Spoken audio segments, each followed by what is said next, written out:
नमस्कार दोस्तों, आज का अपना विषय है एनपीएस वर्सेस यूपीएस, दोनों में से बेहतर कौन। एनपीएस पिछली सरकारों ने लागू किया और यूपीएस हाल ही सरकार ने 1 अप्रैल 2025 से लागू किया है। जो सेवारत कर्मचारी है उनके लिए एनपीएस में लाभ है या यूपीएस में लाभ है, वो किस को चुने, एनपीएस में को चालू रखें या यूपीएस बेहतर विकल्प हो सकता है, इसके बारे में हम चर्चा करेंगे।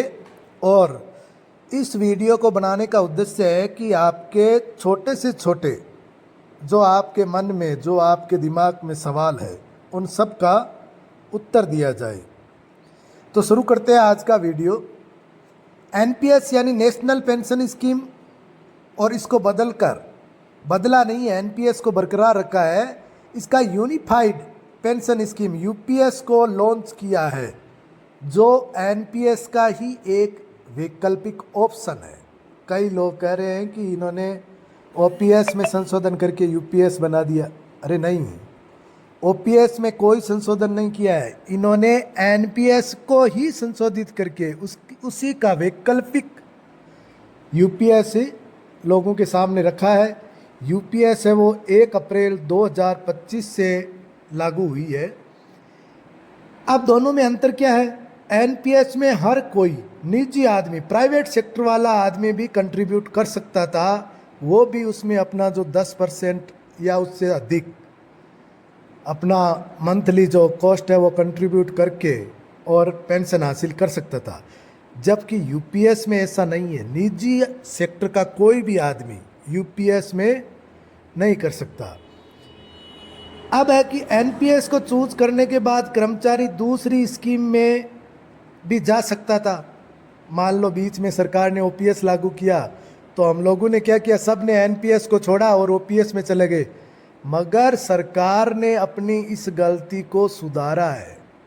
सरकार की तो ये गलती थी कि लोगों ने एनपीएस छोड़ के ओपीएस को चुना, तो इस बार सरकार कोई भी गलती नहीं करना चाहती है।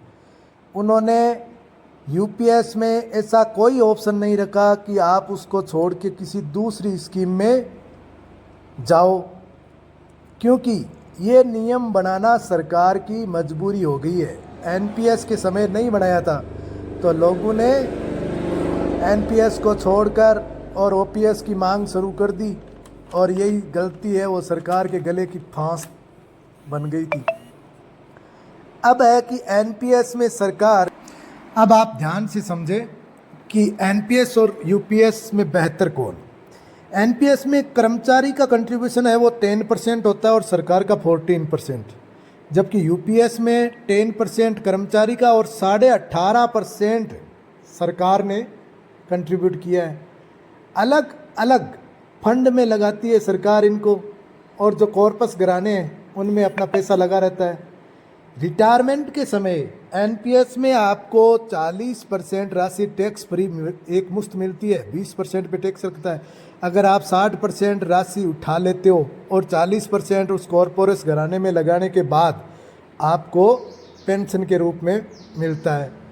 जबकि यूपीएस में आपके जो 12 महीने की लास्ट की जो सैलरी है उसका 50% मिलना है। मान लो आपकी 2 लाख सैलरी है तो आपकी 1 लाख तनख्वाह बनती है, लेकिन अगर आपने बीच में फंड उठाया है 60% तो 2 लाख का 1/10 होगा, यानी सिर्फ 10,000 20,000 आपको पेंशन मिलने वाली है।